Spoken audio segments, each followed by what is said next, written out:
podcast Ruang Temu Rasa. Kita bertemu berbagi rasa. Oke teman-teman, pada kesempatan kali ini kita kedatangan narasumber yang hebat banget tentang gizi, yaitu Ibu Erna Hastuti sebagai petugas gizi dari Puskesmas Bantul 1. Oke, kali ini kita akan membahas tentang gerakan makan ikan atau gerakan gemar makan ikan untuk mencegah stunting pada balita. Sebelum kita masuk ke gemar makan ikan, boleh diperkenalkan dulu Bu, namanya Ibu siapa? Monggo. Ya. Terima kasih. Nama saya Erna Hastuti. Saya petugas gizi Puskesmas Bantul 1. Oke. Kali ini kita ingin membahas sedikit nggih Bu tentang gerakan makan ikan Bu. Kalau dari program gerakan makan ikan itu sebenarnya sudah lama atau baru-baru ini Bu?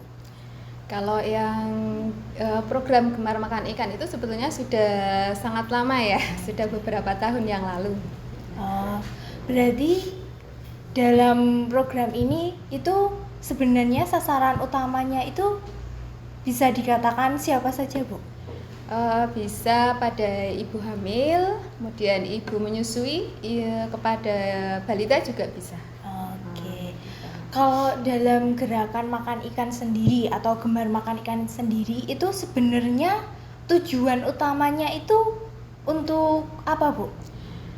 Tujuan gemar makan ikan ya, itu sebetulnya adalah meningkatkan konsumsi ikan yang mengandung banyak protein dan bagus untuk pertumbuhan anak, itu sebetulnya untuk mencegah stunting. Berarti dari gerakan tersebut itu mencegah stunting ya Bu? Oke, kalau untuk langkah mencegah stunting dari Puskesmas Bantul 1 itu ada program-program seperti apa nih Bu? Ya, sebetulnya banyak yang kami lakukan ya, terutama yang baru-baru ini masih berjalan itu adalah pemberian PMT untuk balita yang mengalami gangguan gizi dan ibu hamil yang mengalami kekurangan energi protein. Jadi atau disebut ibu hamil KEK. Itu. Kemudian kami juga ada program untuk balita juga, yaitu kelas ibu balita yang sudah kita lakukan secara rutin ya mulai awal tahun kemarin. Kemudian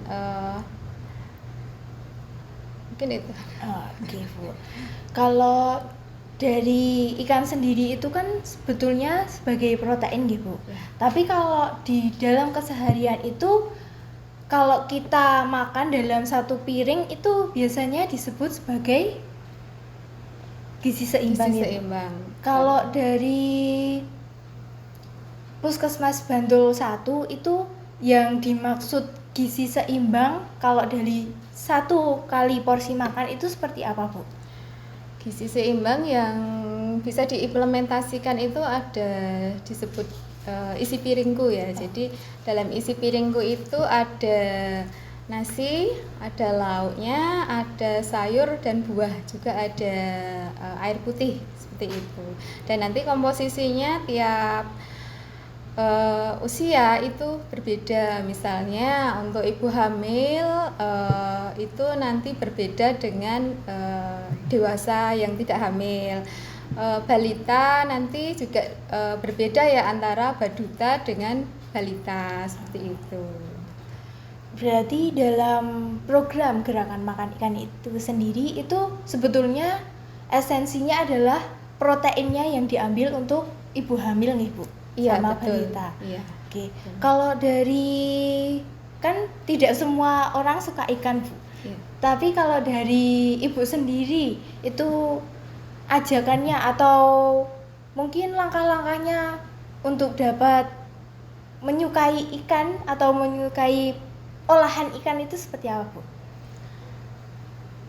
Sebetulnya bisa dimasak dengan macam-macam ya ikan itu. Cuma memang budaya makan ikan untuk masyarakat Indonesia ini kan sebetulnya masih kurang. Cuma memang beberapa tahun ini ada peningkatan, sedikit peningkatan, tapi masih eh, belum belum dikatakan baik ya, karena Indonesia sendiri kan sebagai negara kepulauan ya, yang harusnya produksi ikannya itu lumayan cukup banyak. Cuma konsumsinya memang belum terlalu banyak. Dan mungkin untuk pengolahannya, jadi di masyarakat itu lebih banyak digoreng gitu ya, jadi mungkin belum dimasak dengan banyak variasi. Jadi sebetulnya bisa dengan dibumbui dengan bumbu-bumbu rempah yang di Indonesia itu kan juga cukup banyak ya, dengan masakan yang berempah gitu ya. Kemudian bisa dikukus, misalnya kalau untuk balita atau untuk membuat MPASI seperti itu bisa dikukus. Gitu. Berarti dalam gerakan Gemar Makan Ikan itu sendiri sebetulnya itu menjadi salah satu opsi dalam mencegah stunting itu nggih Bu? Itu karena apa nggih Bu? Karena dalam ikan itu sendiri banyak mengandung protein yang sangat penting bagi pertumbuhan anak ya. Juga untuk pertumbuhan janin juga ketika nanti dikonsumsi oleh ibu hamil. Ya. Ada banyak protein atau asam esensial, asam amino esensial yang memang tidak bisa diproduksi oleh tubuh, dan itu bisa diperoleh dari bahan makanan yang ada di sekitar kita, terutama ikan, karena ikan itu mengandung beberapa banyak asam amino esensial, dan itu sangat penting untuk pertumbuhan, terutama untuk pertumbuhan anak. Oke. Tapi sebagian penonton dari podcast ini mungkin belum tahu Bu, arti stunting itu sendiri itu seperti apa Bu? Stunting itu sebetulnya adalah kondisi gagal tumbuh pada anak yang disebabkan oleh kekurangan gizi yang kronis, yang biasanya terjadi pada 1000 hari pertama kehidupan. Oke, berarti kalau dari kondisi stunting itu bisa menyebabkan apa Bu dampaknya kalau jika sudah terjadi stunting itu Bu? Dampak stunting itu yang bisa terlihat itu adalah dari tinggi badan ya. Jadi anak menjadi pendek ya dari segi tinggi badannya. Jadi dilihat dari tinggi badan menurut umur. Itu. Jadi anak mungkin lebih pendek dari anak seusianya. Itu. Kemudian juga terjadi penurunan IQ. Jadi kecerdasannya juga akan berpengaruh. Sedangkan kalau dampak jangka panjang itu besok mudah terkena penyakit tidak menular. Jadi seperti itu. Oke, berarti bisa menyebabkan penyakit-penyakit yang lainnya gitu. Benar. Oke. Dari itu Bu, kalau semisal dari gerakan makan ikan itu sudah menjadi salah satu opsi gitu, cara pencegahan stunting. Tapi kalau di luar dari Gemar Makan Ikan itu mungkin ada solusi yang lain untuk mencegah stunting itu Bu? Terutama mencegah terjadinya kekurangan gizi ya. Jadi dari asupan makannya harus dijaga, terutama itu. Jadi memang asupan kalori dan protein itu penting, terutama pada saat 1000 hari pertama kehidupan, karena untuk pencegahan stunting itu bisa dilakukan di 1000 hari pertama tadi. Jadi di bawah usia 2 tahun untuk anak. Jadi kalau sudah di atas usia 2 tahun itu akan sangat sulit untuk mencegah terjadinya stunting. Oke. Berarti mencegahnya itu sejak dari kehamilan Bu, sampai usia anak sebelum 2 tahun. Tapi kalau semisal stunting ini, kalau dari sejak ibunya hamil tidak diperhatikan kondisi kehamilannya, itu berarti nanti sejak anaknya lahir itu bisa diperbaiki atau bagaimana, Bu? Selama nanti masih di rentang 1000 hari pertama kehidupan itu masih bisa diperbaiki. Nah, jadi jika terjadi mungkin lahirnya BBLR, lahir pendek itu masih bisa dikejar sampai sebelum 2 tahun. Bu, itu merupakan beberapa opsi untuk mencegah dari adanya stunting ya, Bu. Tapi dikaitkan lagi, Bu, di gemar makan ikan itu sebetulnya kalau dari Puskesmas Bantul 1 dalam program itu sudah melaksanakan kegiatan apa, Bu? Atau di kegiatan-kegiatan misalnya menyelipkan gerakan tersebut atau dalam posyandunya mungkin, Bu, ada menu ikan atau seperti apa, Bu? Dalam program PMT kami ya itu juga kita menyelipkan ada ikan, ada menu ikan juga. Jadi biar anak-anak balita itu juga kenal dengan ikan. Ya yang biasanya ada ya, yang biasanya di sekitar kita ada itu ikan lele, seperti itu kan biasa ya ada. Kemudian ada juga menu ikan patin gitu. Yang biasanya harganya terjangkau ya mungkin itu ya lele sama ikan patin. Berarti itu, Bu, kalau yang kita mulai membiasakan makan ikan itu sebetulnya tidak hanya ikan laut nih, Bu, tapi ikan tawar itu bisa menjadi opsi nih, Bu. Iya betul, karena sebetulnya yang bagus itu memang tidak terlalu banyak yang di laut ya. Jadi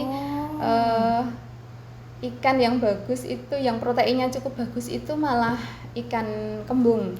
Kembung. Ya, ikan kembung itu malah lebih bagus dari yang mungkin ikan yang dianggap mahal itu ya, yang biasa untuk salmon MPASI. atau tuna. Itu proteinnya 1,5 lebih banyak daripada ikan salmon.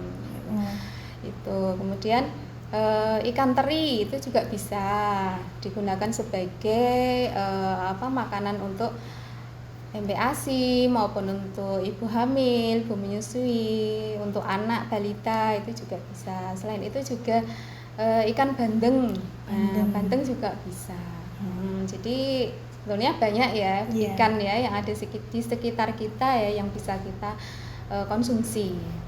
Berarti dari obrolan Ibu tadi kita ada satu fun fact, teman-teman. Jadi ikan itu bukan hanya ikan laut tapi ikan teri bisa, kemudian kembung, bandeng, itu ikan-ikan yang ada di pasar ya, bisa dijumpai di mana aja. Oke, berarti itu bisa, itu kan dari terdekat kita, Bu. Kita membahas lagi tentang stuntingnya, Ibu. Kalau stuntingnya itu sebetulnya itu harus, kalau semisal dalam masa kehamilan itu ada syarat khusus makanannya atau boleh bebas mengonsumsi apapun, Bu? Kalau konsumsinya untuk ibu hamil bebas. Bebas. Boleh apa saja, sebetulnya nggak ada pantangan ya. Ya yang penting variasi, dan variasi itu kan sumber protein yang bervariasi kan juga mungkin tidak hanya ayam dan telur ya yang biasa ada di sekitar kita. Cuma ikan juga bisa dimasukkan sebagai variasi menu ya. Gitu. Kalau dalam pengolahan MPASI, Bu, itu kan kadang-kadang kalau ibu-ibu muda itu kadang bingung, Bu, kalau memasukkan ikan itu takutnya amis atau bayinya tidak suka dengan rasa atau baunya itu. Kalau dari Ibu ada tips untuk mengolah ikan dalam MPASI untuk bayinya supaya lahap? Bisa dengan cara direbus ya, tapi mungkin sebelumnya bisa dikasih jeruk nipis dulu biar amisnya hilang, terus dikukus baru diolah, dicampur dalam MPASI seperti itu. dalam gizi seimbang itu kalau dalam masa pertumbuhan 1000 hari pertama itu proteinnya kurang, seperti salah satunya ikan, itu potensi atau mungkin dampaknya itu seperti apa, Bu? Kalau misal proteinnya kurang. Ya, kalau dalam asupan makan balita ya itu asupan proteinnya kurang itu tentu saja pertumbuhannya juga akan terhambat karena asupan proteinnya kan jadi kurang ya. Jadi itu juga akan berpengaruh ke pertumbuhan, misalnya dari berat badan, terus pertumbuhan ototnya kan juga mungkin juga terganggu ya. Begitu, Bu. Tapi kalau semisal seusia remaja, kalau mengkonsumsi ikan itu penting atau bisa jadi apa ya, Bu? Bisa jadi sisihan atau cuma opsi? Mungkin seperti apa, Bu? Kalau di kalangan remaja? Di kalangan remaja sebaiknya juga sama ya dengan konsumsi untuk konsumsi balita maupun tadi ibu hamil, bisa dimasukkan sebagai sumber protein yang bagus juga untuk pertumbuhan, karena kan juga remaja itu masih masa pertumbuhan juga, jadi masih butuh protein yang cukup tinggi. Oke. Karena dari tadi kita sudah bahas tentang gerakan makan ikannya nih, Bu. Kemudian langkah mencegah stuntingnya. Nah, kali ini mungkin apakah ada tantangan untuk memasukkan menu atau melakukan kegiatan gemar makan ikan dalam keseharian kita, Bu? Dalam apa ya? Misalnya di sebuah puskesmas itu kalau ada menu ikan, ikannya tersisa, itu tantangannya untuk melanjutkan apa memberi kesan untuk gemar makan ikan itu seperti apa, Bu? Langkah awalnya mungkin. Tantangan. Sebetulnya memang ikan itu ya seperti tadi ya yang saya sampaikan, belum banyak terbiasa untuk dikonsumsi, apalagi mungkin jenis-jenis ikannya mungkin lebih banyak ke ikan laut ya, yang agak amis seperti itu, dan ikan-ikan tawar gitu mungkin belum banyak dijadikan sebagai opsi untuk lauk makan. Ya, tantangannya mungkin karena dari cara proses memasakannya maupun dari variasi masakannya itu belum terlalu dimasyarakatkan mungkin ya. Jadi mungkin lebih bisa disampaikan ke masyarakat bagaimana cara memasak ikan yang benar dan biar tidak amis seperti itu. Dan dengan bumbu yang bisa membuat ikan itu jadi lezat gitu ya.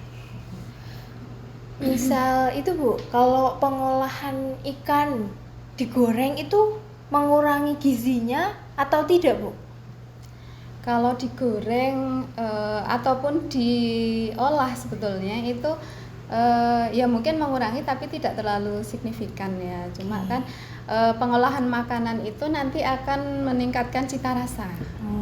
Jadi digoreng itu kan ada lemaknya. Nah, itu yang bisa meningkatkan cita rasa. Jadi mungkin yang paling banyak diolah ya, ikan itu diolah itu dengan cara digoreng itu karena memang cita rasanya jadi lebih enak. Soalnya itu, Bu, kadang itu kalau misalnya ada anggapan kan, Bu, kalau makanan digoreng itu kandungan gizinya itu berkurang banyak. Jadi kalau itu menjadi pertanyaan pribadi saya, kalau semisal ikan itu digoreng itu kandungan gizinya berkurang atau tidak. Berarti jadi catatan ya teman-teman, kalau semisal ikan di proses pengolahannya digoreng itu tidak seberapa menguranginya nih, Bu, kandungan gizinya. Jadi itu bisa menjadi salah satu opsi untuk proses pengolahan ikan. Oke, dari pembicaraan kita tadi Bu, kita sudah berbicara dengan gerakan makan ikan, kemudian mencegah stunting pada balita khususnya, itu kita sudah sampai di penghujung podcast itu Bu. Podcast kemudian apa pesan Ibu atau langkah apa ya? Pesan untuk supaya masyarakat itu gemar dalam makan ikan atau mengkonsumsi ikan dalam kesehariannya, monggo Ibu. Pesan ya, pesan untuk gemar makan ikan ya, karena ikan itu banyak mengandung protein tadi, kemudian banyak kandungan gizinya, terutama vitamin B6, B12, kemudian vitamin D, kemudian ada omega 3 juga yang penting untuk pertumbuhan otak dan saraf, terutama untuk anak balita yang bisa mencegah terjadinya stunting. Jadi memang sangat penting sekali memasukkan atau menjadikan menu ikan ini sebagai salah satu pilihan ya dalam menu makanan atau menu makanan keluarga kita, terutama untuk ibu hamil, ibu menyusui, dan bayi atau balita. Karena pada saat-saat itu ya, termasuk di 1000 hari pertama kehidupan yang nanti akan penting untuk mencegah stunting. Jadi ikan ini sangat bagus sekali menjadi salah satu makanan yang bisa kita masukkan dalam menu keluarga. Oke. Terima kasih Ibu untuk kesempatannya pada podcast kali ini yang membahas tentang gerakan makan ikan, yang menjadi kesimpulan saya tentang podcast ini yaitu makan ikan itu tidak selalu hanya ikan laut ya saja yang dikonsumsi, bisa ikan-ikan yang ada di sekeliling kita seperti yang sering kita temui nggih Bu, seperti ikan teri dan lain-lain. Yuk teman-teman untuk gemar makan ikan. Oke, sekian dari podcast kali ini, sampai bertemu di lain waktu. Wassalamualaikum warahmatullahi wabarakatuh. Terima kasih. Salam.